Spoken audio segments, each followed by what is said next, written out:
দেখো আমরা এখন ইনস্ট্যান্ট মাওয়া বানাবো।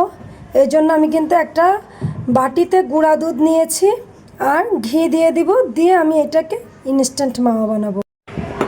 এই জন্য আমি আগে খাঁটি ঘি, এই যে এটা নিয়ে, তোমাদের যদি মাওয়া না থাকে বাসায় এভাবে করে মাওয়াটা বানালে খুবই সুন্দর লাগবে।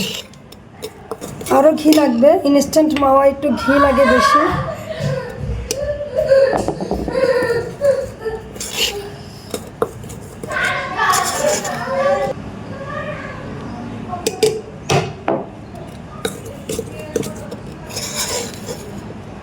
আর তোমরা যদি ইনস্ট্যান্ট মাওয়া না দিতে চাও এমনি গুঁড়া দুধ দিয়ে বানাই ফেলবা, কোনো সমস্যা নেই।